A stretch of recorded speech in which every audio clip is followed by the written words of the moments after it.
The creator industry is 50 billion. Like, I think that's too big for people. They don't understand. I'm going to host a workshop and you can use all this stuff. You guys can repurpose it out there after like a certain date. That's like a fire way to add fuel to the fire of a campaign launch. I am stealing that. Dude, you have to keep up with the times and understand that the landscape has changed. Ladies and gentlemen, welcome to the Brand Fathers. All right, here we are. My favorite time of the year, Halloween. Gentlemen, how are we doing? Are the marketing vibes up or down this week? You guys really feeling the flow of modern branding, or are you over the state of the industry? What's the pulse check? I think, in my little golf realm, it's enragement has equaled engagement this week to the detriment of some, but there is a lot of engagement in the golf creator world. So I would say vibes are both up and down, depending on which side you're in. Middling vibes. Ashwin, what about the combination of the New York Scene Report, CPG Scene Report? It's the New election. Where we at? New York Scene Report is the Mamdani Scene Report. Vibes are high. The vibes are high.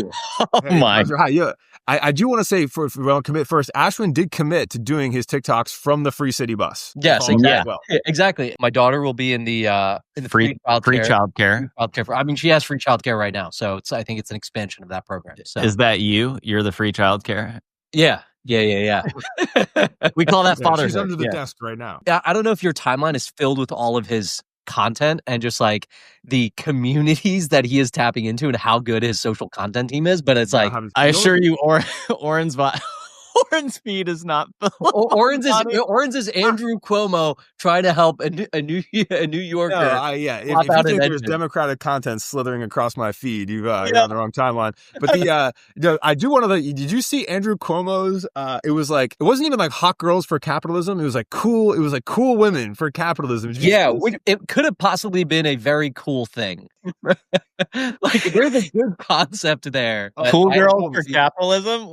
That was the bit? No, but you have to see it because it's like, all right, cool girls for capitalism. I'm pulling this up. Shout out Rachel, who I was with Rachel this week. Rachel's at Adobe Max. Oh, dude, they have 100 followers. It's just like Cuomo for mayor. I heard followers aren't. Oh, look at this. Cool girls for capitalism. Smart girls for capitalism. And then it's the stock photo. Oh, yeah. Hot girls. Saying, can you get me some of these like blazer, I'm ordering a cup of salt water at the bar types, Oh, Oren, you were just at Adobe Max. You could make that in Adobe Express. No problem. Bro, yeah, you could make this in Free Picks or whatever, That's right. When we were children?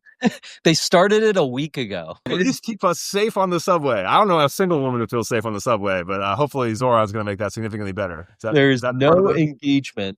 Police, let me drink my matcha in peace. What does the other one say? Subsidy programs for those who need it over everything free for those who don't. What? What is this? Is this? Yeah, and I love that she's got the. It's like it's Brooklyn 2014 feather crown. Like, let's go. What is this? Is this satire? What is this? No, this is a dead serious, just like one of the propaganda pieces. All right, what's the fact sheet? Let's find out what the fact sheet about Cuomo is. I can't actually click this. This is just a screenshot, but got it. 500,000. I'm not doing this. I'm not. Okay. Look, I'm not a noted Zoran fan, but I'm certainly not a noted Cuomo fan. So we're not going to give him more airtime. Welcome to all of our politics. We're stuck between, not a fan of either. Jordan, who are you voting for next week locally? I am news sober and apolitical these days. I am a political orphan. I have no comment on any of this. I do vote. We should have done, I know we tentatively looked at, do we want to do the marketing of politics this week? And I'm just going to throw a proposal out there. I think the donkey and the elephant are dated, and I think we should replace it with the bull and the bear. Yeah. Democrats lean into California. The bear. Bear is a great, people fucking love bears. And it could be cute bear, Paddington level bear. It could be scary bear, domesticated bear. And then what are we doing with the elephant, bro? It's the bull. You know what I mean? Like Wall Street. Yeah. Market vibes are up. Yeah. I feel like you're subliminally, the bear. I don't know if the Democrats are going to opt in for the bear market as going down, but they don't pay attention to markets, do they? Actually, they do, and they sell them. All the politicians, they pay attention to the markets, and they make a lot of money on it. That's right. So happy to hear that all of New York's problems will be solved very shortly by Mamdani and his great marketing. It'll just be it'll be good content. The rest of the world, we're not sure. I've been in Puerto Rico, New York City, and Tennessee all in the last 9 days. So I feel like I've gotten a good smattering of all the political landscapes. And you were doing, if the rumor mill is right, you're doing something with Bad Bunny, but I don't know if we can talk about that now. muchos secretos. my guy going multi-tongued on Maine. Oh my gosh. Yo hablo español, pero it was like, honestly, it was this SME marketing summit. It was absolutely incredible. Guys, of course, the power of short form and or long form. You know, a woman saw a TikTok I did a year ago. She saved it. And then this marketing conference came up in Puerto Rico. She's like, we have to have this guy. They were incredible. It's called the SME Marketing Summit in Puerto Rico. And it was incredible. It was like 1,200 people there, the nicest people. It was so good. I developed a new talk for it. I'm really glad I did it. Took my guy Ian down there. Noted. Oh, that's awesome. Yeah, he was shooting content with me. The people were awesome. It was a bilingual marketing conference, which for me was like just amazing. I love Spanish. So they would be like speaking in Spanish, but have like English on the slides and vice versa. It was incredible. So much Bad Bunny being played down there. It was a lot of fun. If there's a conference I want to go to, so Oren was just at Adobe Max. Yep. I was in San Diego a few weeks ago at Content Marketing. Derma Max. If there was one conference to go to, it's the location that I want to be in is Puerto Rico. You're damn right. I did miss, I think, a Category 5 storm by about 24 hours. So in Jamaica. I'm hoping there, and it was like threatening the Puerto Rico, like it was storming a bit. But yeah, so hopefully everybody's okay there. We do get live updates by the little TikTok girl that I sent y'all, who was like, a Category 5 hurricane is not going to prevent my vacation, and then is now live TikToking a storm updates day by day as they tape up her windows and prepare for the largest storm they've ever had. Yeah, that's a crazy crowd. One of our team members on Cut 30 is in Jamaica, and it's just out of the mix. Oh, really? Yeah, I mean, imagine they're still joining the Tuesday 9 p.m. session. Golly. Yeah, well, I'm sure there's nothing. She should be like, yeah, this whole run. Colin had his wife doing support tickets and stuff. This was a Well, I do want to give a shout out Ashwin. We connected very briefly in New York City. Air, our homies at Air, which is amazing software, not a software, but a cloud storage for digital asset management system. Digital asset management system. They're trying to take down big Dropbox. They did this.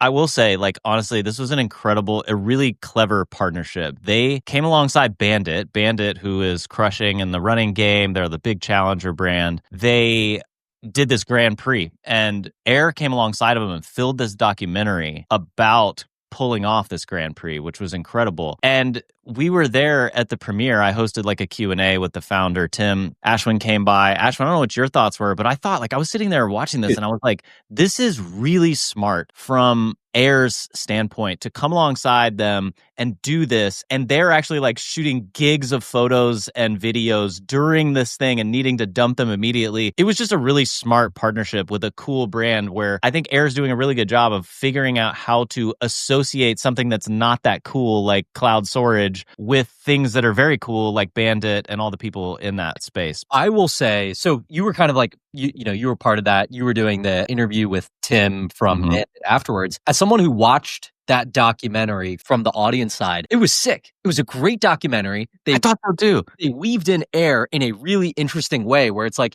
hey, here's this problem. We have like 10,000 people running this race in Brooklyn where we don't have Wi-Fi. We're capturing all this content. How do we get this content out live? And they weave in like the Air narrative in such an interesting way. I was like, okay, this is like peak B2B marketing if I've like ever seen it. They told a really, really good story about how they slot in there. I think Air has kind of like been on top of just like pushing the forefront of like, how do we do creator marketing right? How do we like do stuff that gets people's attention? And I think this one was less about getting people's attention and shock value and more about, hey, Bandit's doing this really cool thing. We're important infrastructure, a very small piece of this. So let's help Bandit like tell that story and then like as a byproduct, like drift off of that. I thought it was really cool. And this also layers on. So we had, so Clayton and I do this series with Air called Creative Operations, and we interviewed Bandit for number one. We actually went on site with Bandit in New York while they filmed the campaign last year. Then that was the intro to Air to do this. But it was also nice that like it's layering on, cool, we've talked about their operations before. They literally saw, oh, this is how they're doing this. Like we could help put it inside their ICP. And I think Air's doing a good job of now contrasting those more stunt events with like, we just did season 2 of that Creative Ops, right? So we put out the first episode last week. It's like another YouTube series of just how do people run their companies? Like, what is your social, like literally Clayton and I are sitting there with like Earl of East and Percival and a lot of people we've talked about in this pod just being like, how does your team function? Like, what is the gate here? How did you deal with this issue?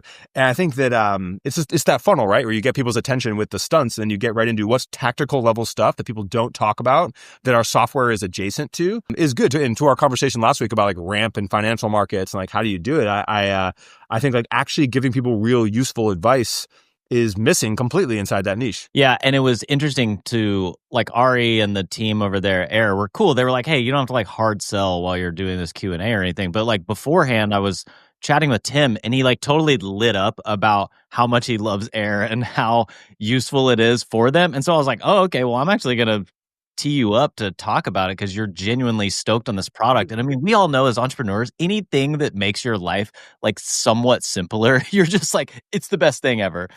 Well, so did I don't know if you guys saw, I had a bunch of friends, I didn't tap in on this, who I think were like at like Joe Diver, Garrett King, and a bunch of other people were like on the Air shoot and they were taking photos, but they weren't like a part of the shoot. They were doing like behind the scenes. Did you guys see this? Like there was some sort of like, yeah, it's a workshop. Okay. So yeah, so I'm pulling up Garrett's stuff here. Maybe I'll share my screen. So I think that somebody held a workshop that basically Bandit allowed them to shoot at, which I think is also a really cool idea. So I saw Garrett post this.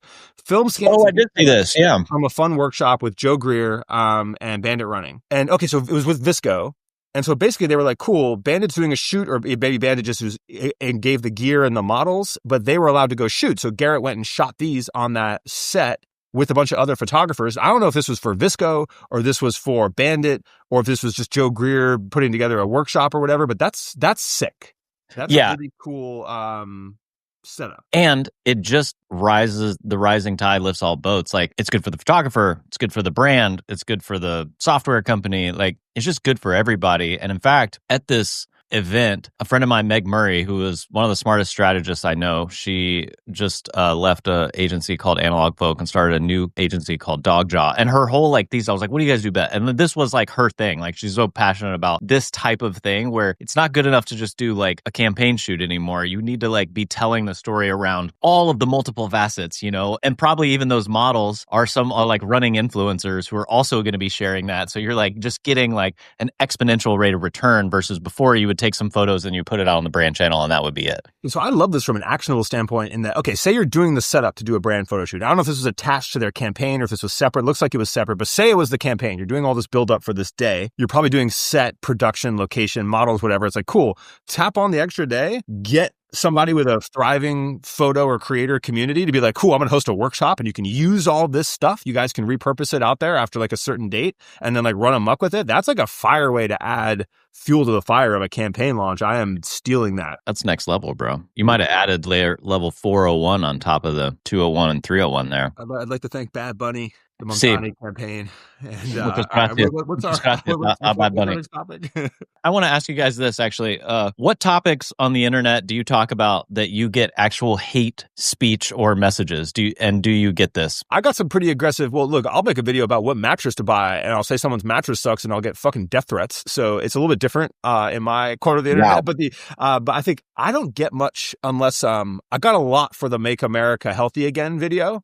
Oh yeah, there was a decent amount on that, but I don't really get threats to that level. The way your sports stuff comes up, I'd say it's people that are really offended. I don't like their coffee maker. Or the only other topic has been when I've talked about like Heartland stuff. I get a lot of really like rabid, angry liberal types. Yeah, Axman, you've gotten some hate on like baby stuff or other stuff. You get your Mamdani or what? Baby talk? There's some really light stuff on Mamdani, but like from that standpoint, I just talk about it from a design standpoint where the handful of like hate is just like, it's ignoring the content of the message. And it's just like, well, this is why he's so bad. And I'm like, okay, I'm not sitting here endorsing the policies or the execution of his policies. So, people want to start a different conversation, and that's totally fine. And I think, Oren, you've talked about this. It's like these platforms are conversation platforms. And the more that you can generate or spur a conversation, like the better, right? So I'm not here saying, I believe this for XYZ reasons. I'm just like, hey, the messaging is really good here, and I can talk about this from a number of angles.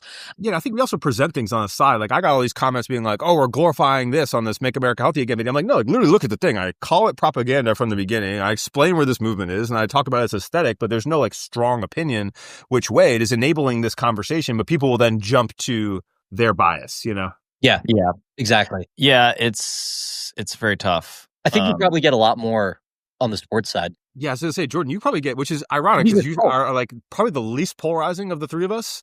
For real. The way you go about things, and you're in the middle of the fire. So what's been happening? Yeah, I mean, so let me bring this up. And this one is like the funniest thing I've ever seen, but this is the challenge, okay? I work in the golf space. I love golf. Creator golf is like the big boom. And in fact, I was talking to a woman today who's, anyway, we were talking about the leagues, and I was saying, golf is actually thriving despite the professional game. And this is a perfect example of it. So this week, the Internet Invitational launched, okay? This is the brainchild of Barstool Sports primarily. So last year, Dave Portnoy is sitting on one of his podcasts, and his people are talking about the PGA's version of the Creator Classic, which was a great attempt, but really bad. Not a good example, not participating in the creator realm the way that you actually would. It was trying to shove them into a TV broadcast. So Dave Portnoy is like, they were telling him how big of the business it was, the golf guys. And he was like, all right, tell you what, let's do it right. I'll put up $1 million and we'll make the best one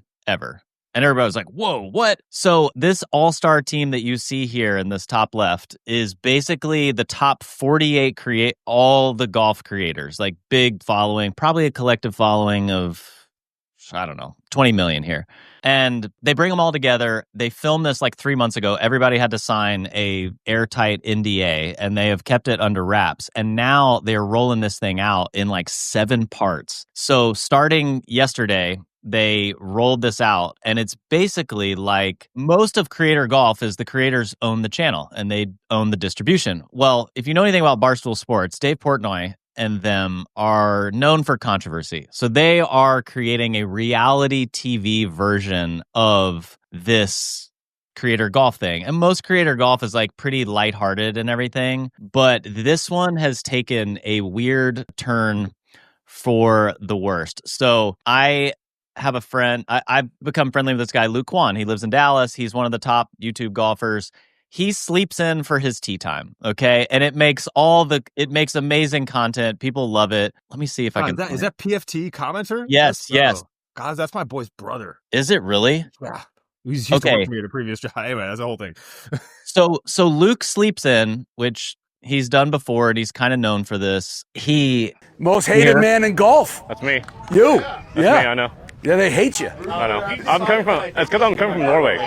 Okay, so he sleeps in. This is a thing on $1 million. There's a team. He sleeps in. Basically, it's like the dumbest thing ever. And so these people take like major offense. Barstool is clearly like, they figured out this was the controversy. And I'm working on a project in this space. And we were like, hey, Barstool, the upside is they know how to do media. The downside is they are going to figure out like a dramatic angle, and they're going to hammer it. And so for episode 1, this was clearly the issue.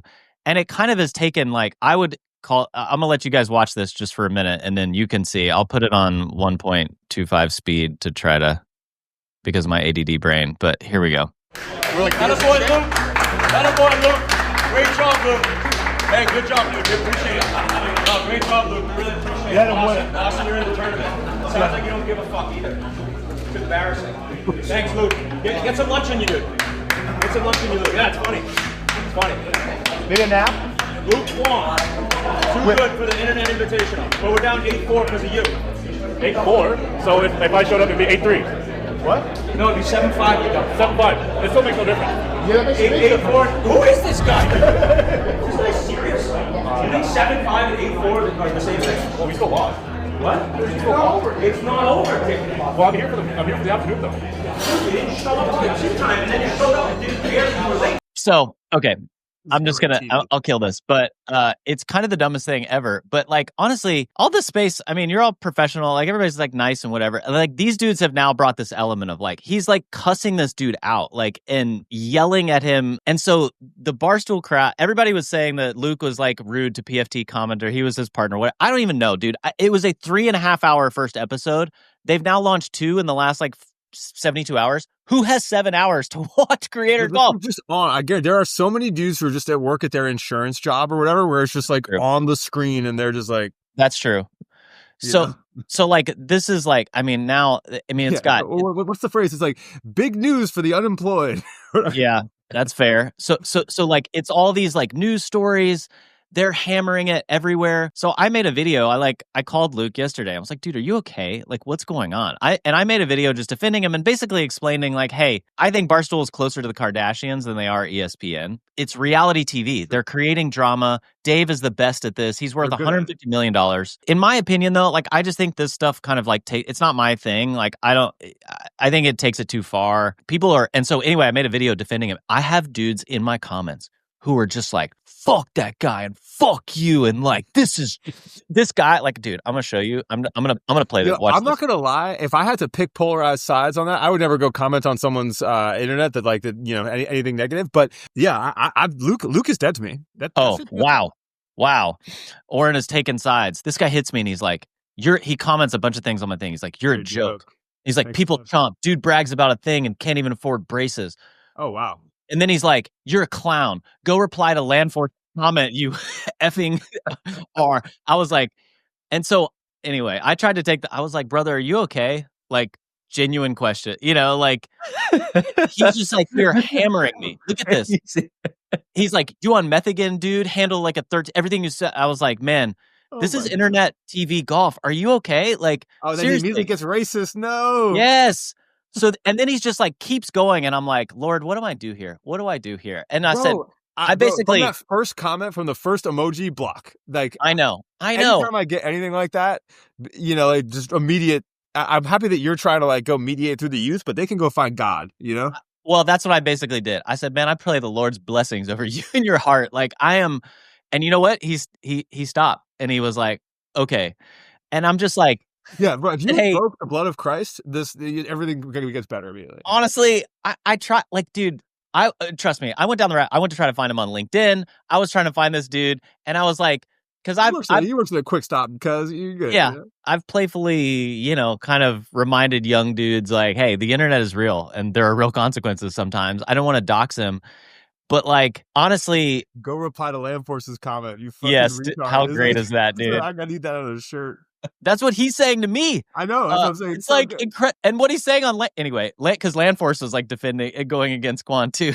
I was just like, after his noted good controversy. Anyway, I had no idea that Creator Golf would create this type of polarization. How starved we are for participatory. Yes. Content, right? Yes. You can't participate in the Real Housewives or the Kardashians or even sports to some level, like until this came around. Yeah. And then now, even with the Barstool, like, cool, you're in the YouTube comments, you're lost in the sauce. But you know who you can get a reply is apparently Jordan Rogers on Instagram. Bro, I have these guys. I mean, I have 176 comments. Probably 120 of them are dudes arguing with each other. Now, I'm just like, this in the WNBA, if you want engagement, I mean, my God, you'll get it. So, Ashwin, I'm curious. Is there any? I'm trying to think of I'm in the middle between you and Jordan on sports. Is there anything else that's generating this kind of like, besides Kai Cenat, politics? Is there anything that has this kind of like drama level conversation that happens from internet content like this? Kardashians, politics, certainly. Politics for sure, but like something like so low stakes. Yes, you're exactly right. That has no direct impact on these people. Oh man, yeah, it's interesting because I think look, the desire is kind of there everywhere. And I think Barstool's done an amazing job world building, personality building, and putting some of this up. And I think maybe I think we could probably get there if TBPM was doing hotter takes and were less likable. This could probably get there pretty quick. Yeah, but this does feel like this to me felt like this whole Invitational. The response that came from it did feel like a new era where, like, if we did the washed games, I think when we originally talked about being the grandfathers and it was all of us and Bima, like, doing the NFL Combine, maybe that actually gets much more attention than we thought. Well, didn't What's a Drewski do some version of that or something? Yeah, I'm sure. Yeah. Okay. Actually, Drewski's a good example of like. Okay, here's my question to y'all. Okay, the Internet Invitational has 48 of the top golf creators. What would be the invitational for like green screen creators or like of knowledge? What do they call us? What is it? Knowledge creators or what would the invitational be for all of us to gather? Knowledge creator invitational sounds terrible. It's and called compete. It's called a corporate. It's called Adobe Max. Can you imagine the drama at Adobe Max? There's like a handheld reality TV camera following like Oren. Like, but to be fair, there's some creator combos there. There's some no one would ever do it publicly. The difference is none of those people would ever be like, oh, let's bring this to I know. cam, Yeah. right? It's like it would be like RPN and Kane like battling over who's the real AI creator. I was doing some AI research the other day and I found a dude who looks like Kane, but it's all in Arabic and doing like the same kind of content. And I haven't sent it to him yet. I gotta do that. It's amazing. I'll be sure the group chat. It's incredible.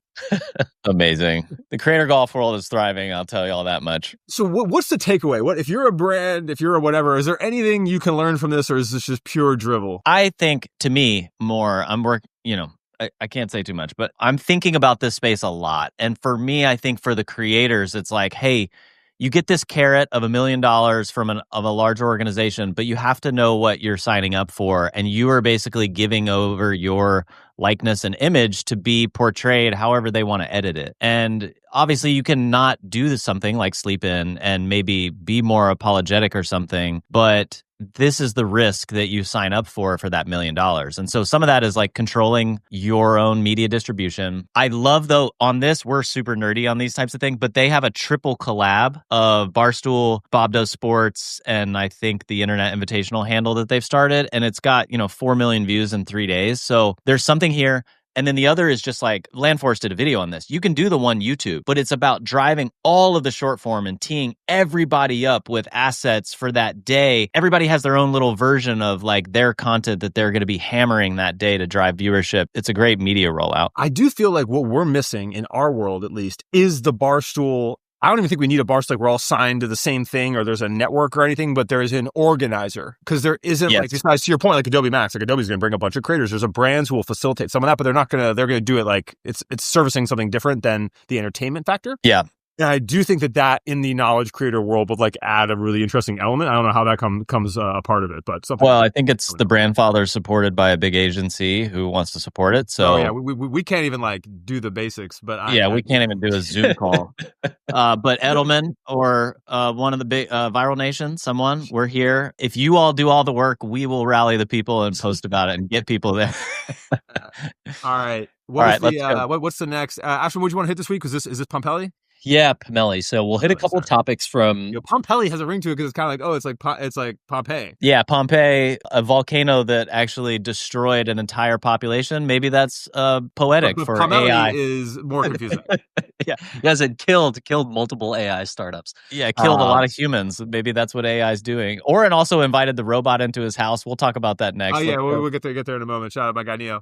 Lot happening in the AI world. So Pomelli, I probably talked about this a little bit. So for the last probably 4 or 5 months, I was consulting with Google on this product, which is an AI marketing tool for small to medium-sized businesses. The problem that they were trying to solve is, hey, if you are a really small, like founder-run business and you don't come from like a design and marketing world, you brought this new product to market, how do you keep up with like creating social content, creating ads, thinking about marketing campaigns? And so this orients around kind of CPG businesses, but even kind of brick and mortar businesses, your like med spa or a doctor's office or so on. And so the idea with this product is that you can go in, you drop in a URL for your business, and it does 2 things, right? First is that it extracts all of the brand identity from your website and brand. So I'm doing Grunes as an example here, right? These like AG1 gummies, basically. So the first step is you drop in the URL, it extracts all of this stuff. Your kind of like brand identity, what it assumes your values are, your aesthetic, your tone of voice,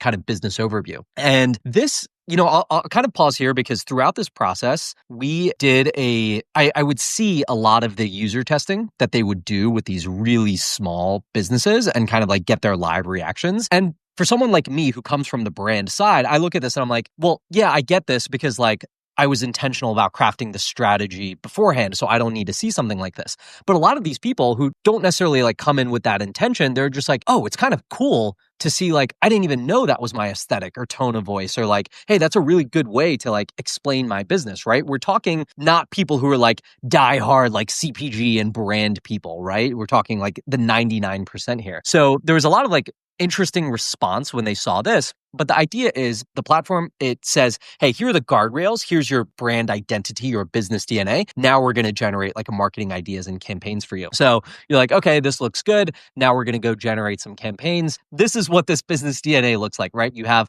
all of the images that it pulls from your website here, the colors, the fonts, your tagline, brand values, aesthetic, and so on. And so for a lot of people, seeing this was like, oh, like that's cool. This is like my little like brand book here. Then you hit, okay, let's generate campaigns. And so what it generates is like some assets and kind of graphics here. Okay. So it gives you some suggestions of like, hey, here's one where we talk about the convenience of the product, of taking a product like Groons. Then you can suggest ideas, and it suggests like a bunch of different ideas. And it's this kind of like infinite generator working within these guardrails. Wow. Now I'll kind of like give my unbiased take, and like this was the point of me going in and kind of consulting with them here, is that for someone like me, or for someone who has a really strong like design eye towards product, the product zoom in a bit, we can see. Yeah. Yeah. So it'll kind of generate here. The assets, well, it's actually like pretty decent. Yeah. I mean, yeah, it's pretty. To your point. Yeah. Like, yeah. It's great. Like some of us might like nitpick a couple of these things, but of course it looks really good. So the idea here is that, okay, maybe this is an asset that you then want to like run as an Instagram. You want to post as like a story or in a carousel or somewhere else. You can go in here and then like edit the headline, edit any of the text out here. So this is the kind of like foundation of the product. And I would say the quality of the assets that it outputs, it's probably at like, it ranges anywhere from like 50% to 70%. But even over the last 4 months, like where we started at versus where we're at now, it's like, hey, some of this stuff is actually usable. When we started, I was like, none of these assets are usable. Like, I don't care what business you are, right? And so that was like the whole kind of like premise of how do we make the images better? How do we make the text better? How do we make all of these kind of like things better? And let me ask you this, Ashwin, can you edit this? Like, could you, like my only issue on maybe the ones on the right are those headlines need to be bolder, right? Like you need maybe, could you just bold the text? Yeah, so there's like some stuff that you can edit here, right? You can edit the fonts. I don't know that you could necessarily make it bolder, but I think they're building all of these things. Like they wanted to get the product out in some beta, get some people using it so they can capture more of this feedback, right? Where maybe the intent is to make it more of like a Canvas style editor once you have the core asset down. Or maybe it's like, hey, we're going to make the generation so much better that you don't have to use this like WYSIWYG editor to like get a better outcome. And I think this is like having kind of like seen all of these businesses interact with this, there's a lot of demand. There's a lot of like small to medium sized like brick and mortar businesses, like founder run businesses that just don't have like design competency, or like they struggle with like generating campaign ideas. And then this is just the starting point for them. So anyway, I think it's a cool product. The team was super receptive to feedback, and they just move very quickly. So I think eventually this is going to be a very good tool, but kind of like taking a step back on this, right? Where, if we look at an asset like this, right? If we look at an asset like this, there's a way that I could get to something like this with a combination of like Gemini and Figma, right? With the right level of like prompting, with the right level of info and all of this stuff. But what they are kind of doing here is right now with all of the AI tools, everything is so open-ended where it's like, hey, you can go do anything in Gemini or Krea or Midjourney or et cetera. And there aren't these guardrails around like, how do you write copy? How do you generate images for a brand? Like, where is this asset going to live? And so I think the more of these AI tools that just take like a specific workflow or speak to a specific output, like we're going to be really good at generating landing pages for CPG brands to like run in ad funnels, someone can go crush that. You can still go do that with a combination of all of these tools right now, but you still have to orchestrate all of these pieces. So I think kind of at a macro level takeaway, I think there's like interesting opportunities to like build out the guardrails for people and then say, hey, it does this one thing really well for you. So are graphic designers cooked? What is this? What is the implication here? Are web designers cooked? No, certainly not for Groons looking at those. But if you're a small business who doesn't have a designer, you can probably replace that. Yeah, exactly. Yeah, I think that's exactly it. And that's the goal, right? Is to be able, I think where Google sees the ICP, right, is, okay, we don't have the ability or the money to hire someone to make these ads to do X or Y. Let's bridge that gap. Let's get them to that place. And that probably does a great job. Yeah. The name, let's go run that through Pomelli is just such a hard, it's interesting. I'm sure like Nano Banana was a mistake, right? Or just like a random name, but like is like become a cultural thing. Yeah. Because it has like a weird ring to it. And it's amazing. I don't know that I can like speak too much about the naming, but like having sat in on some of those sessions and just like the things you have to think through when you're a company the size and scale of Google, it's like it's very different how you think about naming than like if the three of us were going to name something. I'm sure. All right. Well, due to the legal protections of Ashman's ironclad contracts, this is going to be the end of the segment. Hold on. Let me show you one thing. This is an interesting one for creative output. I did a video on how I think creative connection jobs are not in danger, but maybe some like that are. So this Montclair campaign, which everybody seemed to love, De Niro, Pacino coming together, Platon was the photographer. Coincidentally, I was in Puerto Rico for a talk, and I use this as an example. It occurred to me that the most powerful keynote I'd ever seen was Platon. He's this amazing photographer. He's incredible. Do you know who it is? Yeah, I don't know. I'm making a... I'm respecting your pronunciation game. Oh, sorry, my bad. Yes. And he basically has like his trick is that he gets these big leaders to sit in front of them or CEOs, and then he will prompt them by saying something like, what is the saddest moment of your life? What is the most joyful? What is the most prideful moment of your life? And they're like presenting their photo face, and then he gets them to like think, and then at that moment he like tries to snap the photo, and so it's this like human connection. And I thought it was really funny. I said, well, you could put that prompt into Midjourney, like give me a photo that's black and white of De Niro and Pacino in a Platon style, and Ian was editing the video for me. I love that he actually went into Midjourney, and I just want to show you the comparison. So here's Midjourney's version of the Montclair campaigin versus... Oh, damn. Yo, you could honestly, with like 3 more prompts, he's probably there. It's close. But if I don't know why Pacino is like a surprised look. It's like, what happened? But but maybe that's just a reprompt. That's just like, okay, cool. We'll deal with the expression. That's actually interesting. Yeah, it is kind of fascinating. Anyway, sorry, that was a hilarious moment from this week when I saw that Midjourney image. All right, what else, Oren? What do you got? Yeah, I wanted to pop into some of the hardware releases. We'll get to Neo in a second, but I want to talk about Board first. And so let me pop on. Did you guys see the Board release? No, I don't think so. What is it? I don't even know what Board is. It is a family game. Oh yeah, I saw this. Okay, yeah. Can you full screen it? Oh, board.fun. Oh, yeah. Is there any sound or no? Does it matter? It's just a song. Oh, okay. I'm surprised it's not playing, but... And it's a digital board? Yeah, it's a digital board that knows where the pieces are. Okay. On the board, and so then all the games become interactive, right? Got it. It's like a 24-inch screen. But then also, in addition to that, they also did a video. It's much longer, but they actually had the design team go behind like every side of like making this, from the UI of the games to the actual board itself to like the colors and how they chose it, and like showed some pretty thorough behind the scenes of this at the same time. Very cool. I thought was fun.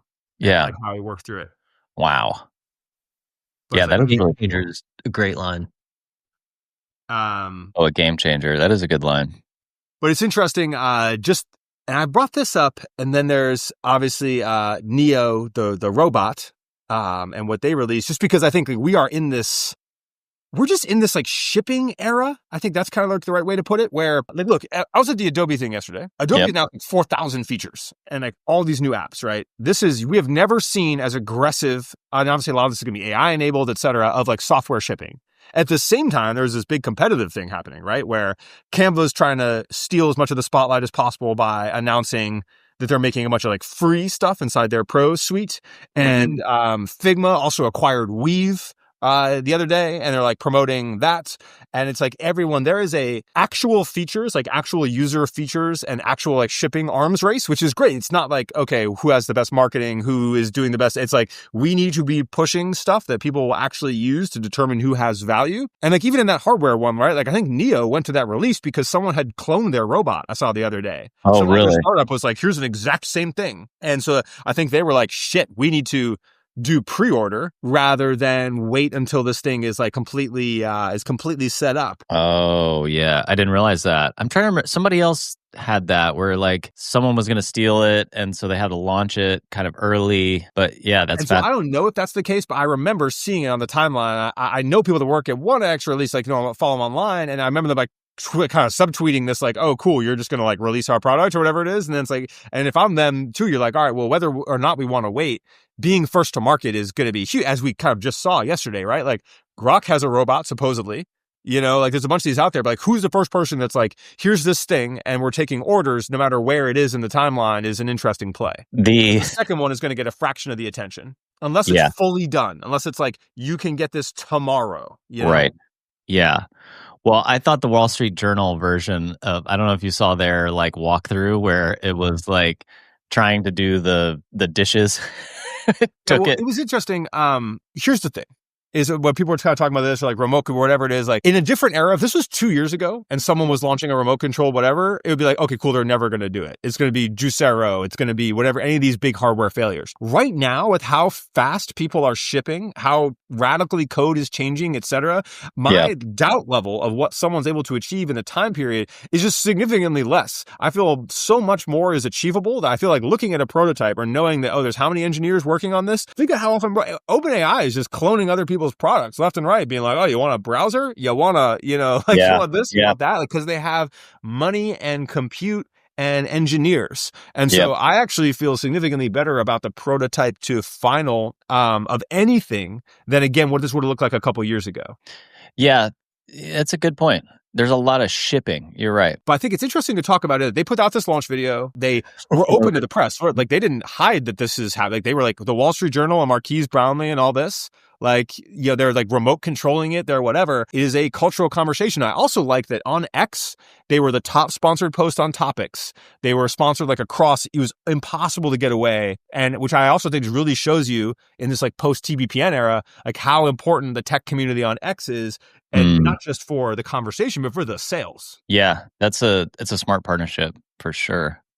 How much is this thing to pre-order? I think you put down a couple $100. I think I forget, and it's $20K. $20K is the total, or $500 a month. Yeah. But look, I'm just getting it for the content and the fits. I know. And if it does some chores, that'd be amazing. But like, I'm gonna have that shit in some Issei Miyake fucking in the videos. It's gonna be dressed up. It's gonna be dressed up in Rick Owens. It's gonna be ripped out, bro. Like, I'm gonna have to get some smaller sizes. But like, yeah, he's just gonna be right. He's gonna bring me the Americano.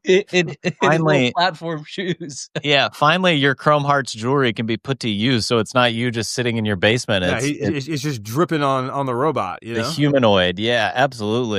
That's a great idea.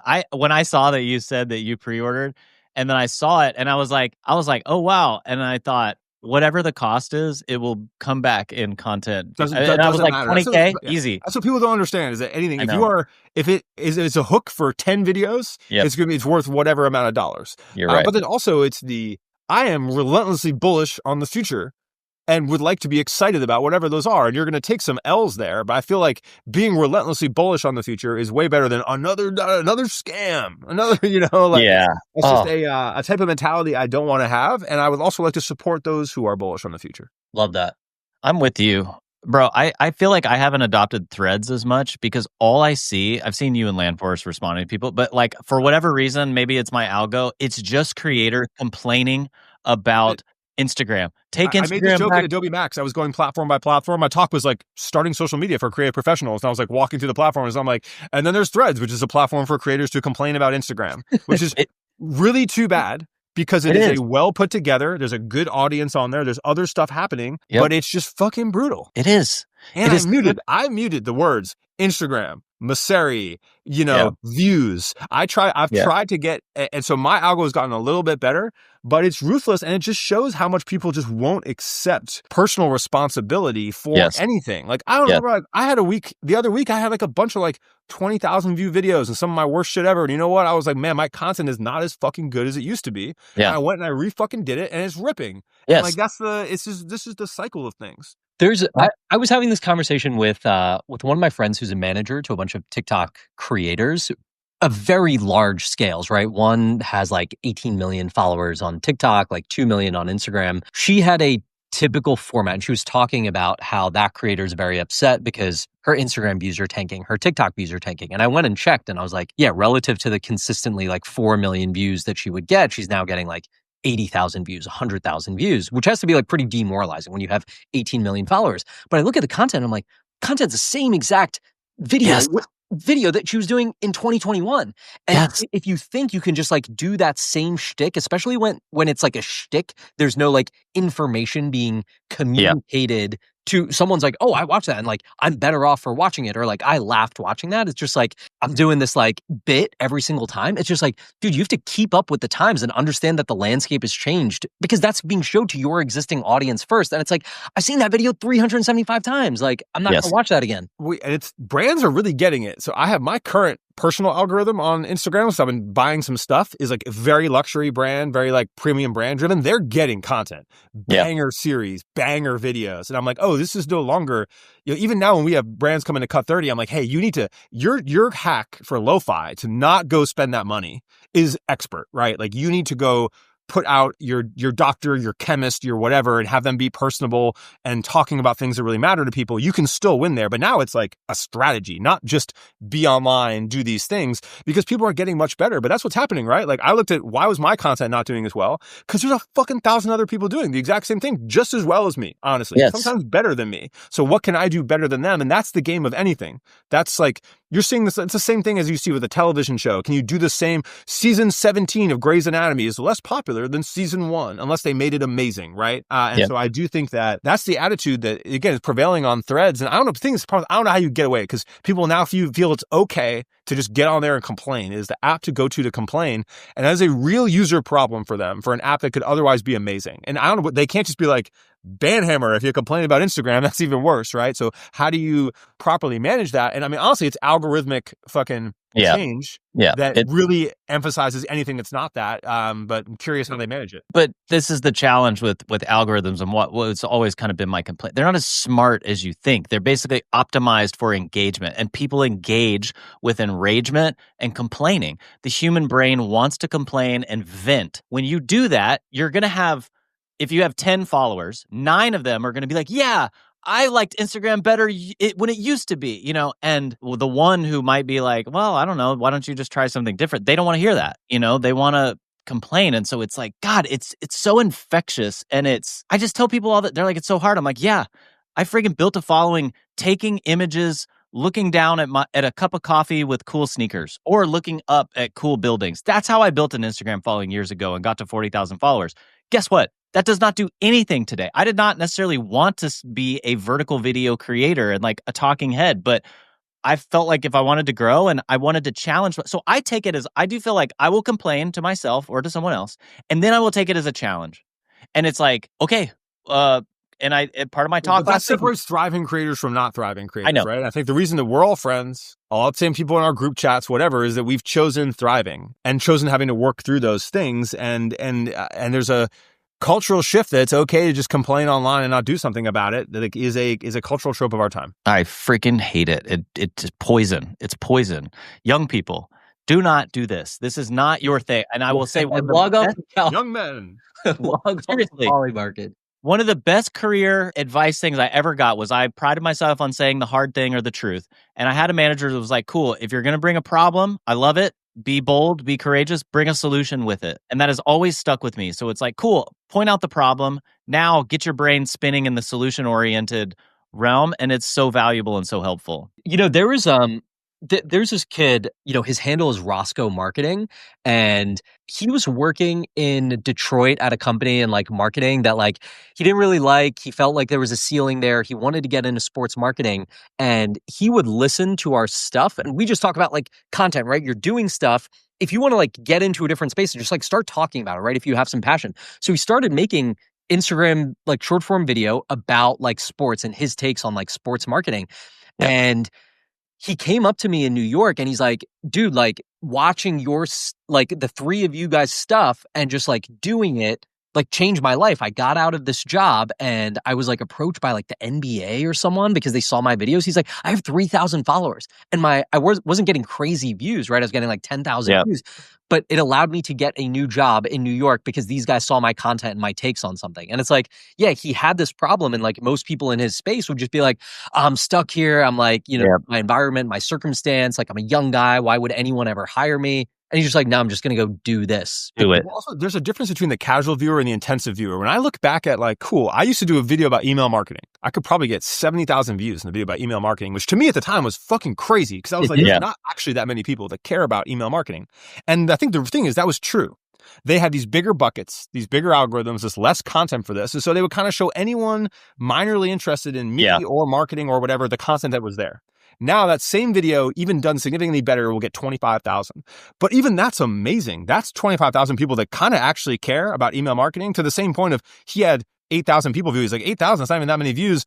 It's like, oh, well, that is people that are like working in sports marketing or whatever it is. Like, even if that's a 10% of those, you get 800 actual employed people in a space, the power of it. And so I just love to like recount that to people, especially, I was working with a services business the other day. It's a friend of mine who was like mad about their following. And I was looking at their stuff. I'm like, hey, you kind of get 5 to 10 comments every post. Like, have you ever DM'd them? I'm like, your average deal value is like 30 grand.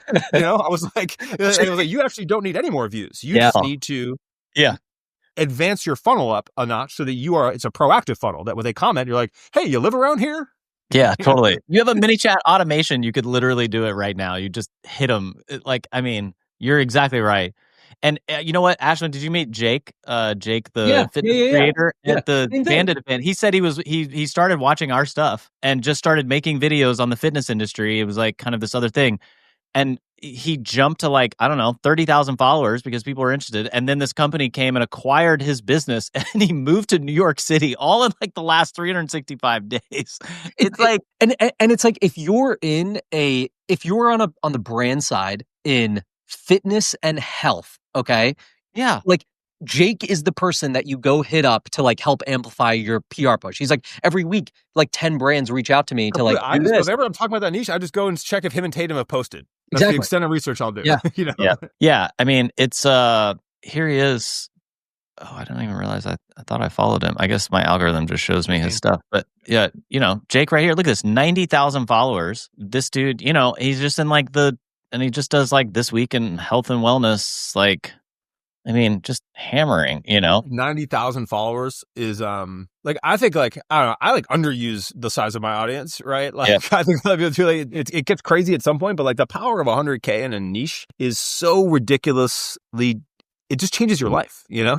People they can't comprehend. I did a video last week on how this Major League Baseball pitcher was pitching in the World Series.